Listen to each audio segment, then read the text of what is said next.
अस्सलाम वालेकुम to all of you. आज का हमारा टॉपिक है the time period of sample pendulum, इसी तरह frequency of the sample pendulum and much more important topic second pendulum. तो शुरू करते हैं टाइम पीरियड से। ऑलरेडी हमने इस पर एक लेक्चर अपलोड किया है कि टाइम पीरियड है क्या चीज। Mean the time required to complete one vibration, एक वाइब्रेशन जितने टाइम में होगा इसको हम कहते हैं टाइम पीरियड। आज इसको मैथमेटिकली हम प्रूफ करने वाले हैं सिंपल पेंडुलम के लिए। जैसा कि ऑलरेडी हम जानते हैं कि omega S equal to 2 pi divide by time period.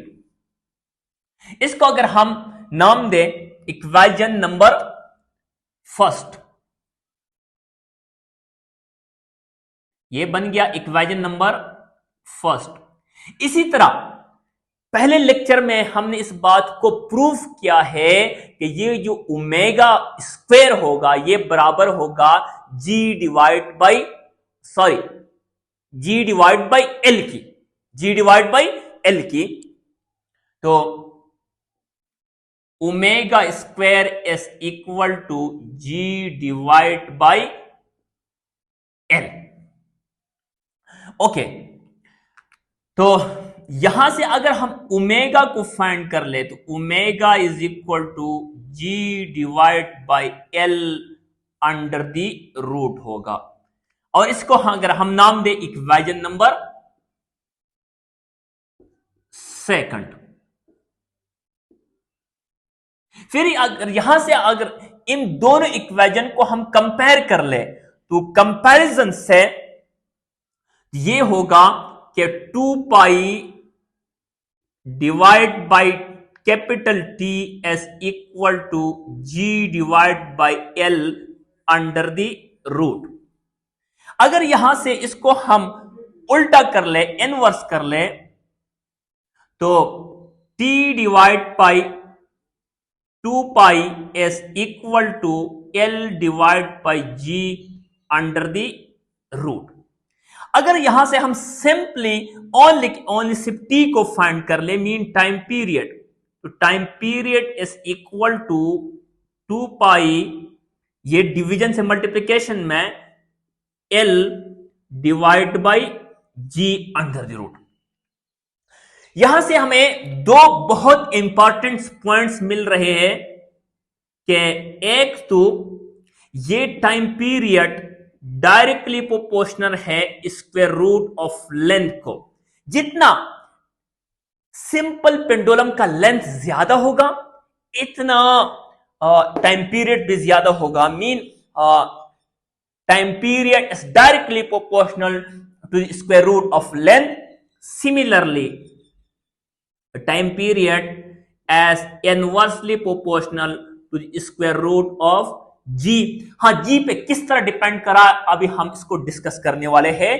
तीसरा, याद रखिए ये time period is independent of mass पे भी डिपेंड नहीं कर रहा, एज वेल एज वेलोसिटी पे भी डिपेंड नहीं कर रहा। Is it clear? ओके, फिर अगर एक क्वेश्चन ये होगा, अगर हम वेलोसिटी को डबल कर दें तो आया ये टाइम पीरियड तो फिर किस तरह डिपेंड नहीं कर रहा। तो याद रखिए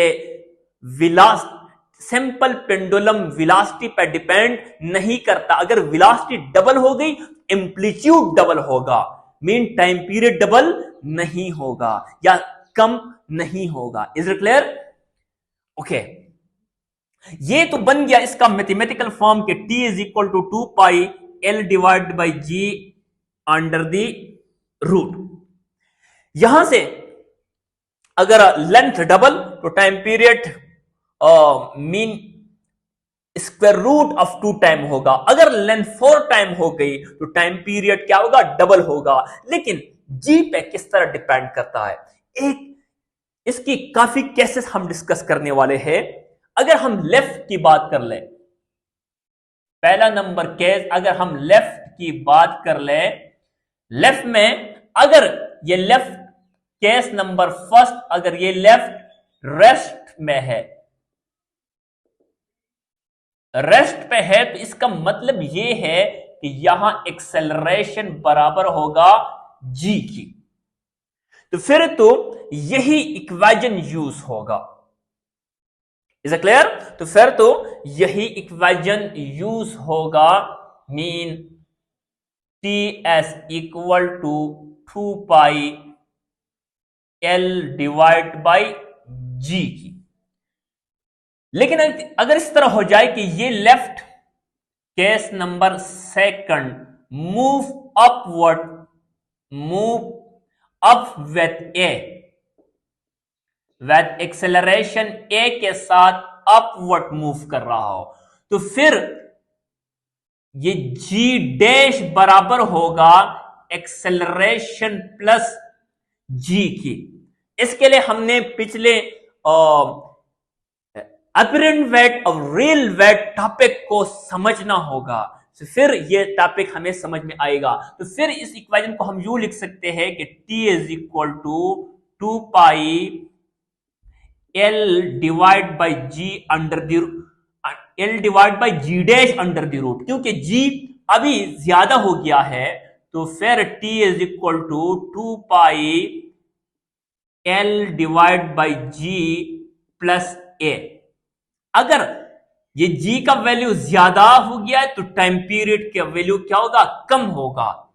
अगर हम केस नंबर थर्ड की बात कर ले कि ये अप के बजाय और अगर डाउन मूव कर रहा है विथ एक्सेलरेशन ए के साथ, तो फिर जी डैश का वैल्यू होगी जी माइनस ए। तो फिर टाइम पीरियड का वैल्यू कुछ यूं बनेगा, T is equal to 2 pi L divide by g minus A. यह वैल्यू डिक्रीज तो टाइम पीरियड का वैल्यू इंक्रीज होगा। यह तो बात हो गई लेफ्ट की। अगर हम अर्थ की बात कर लें, अगर हम अर्थ की बात कर लें, अर्थ के हमारे साथ 3 केसेस बनेंगे। एक होगा सेंटर, एक होगा हमारे साथ इक्वेटर, और तीसरा होगा पोल। याद रखें, सेंटर पे जी का वैल्यू होती है 0। अगर हम जी का वैल्यू यहां 0 पुट करेंगे तो anything divide by 0 is equal to infinity.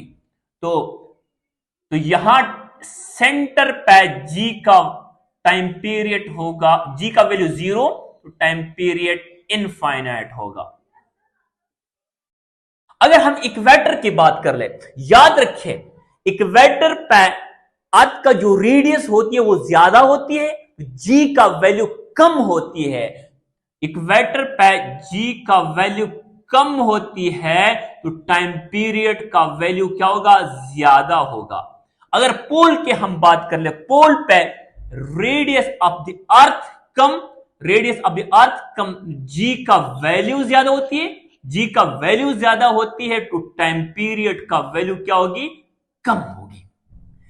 Is it clear? तो ये तो बात हो गई about the time period of the sample pendulum की। Is it clear? I hope कि आप लोगों को समझ में आया होगा। Wish you all the best.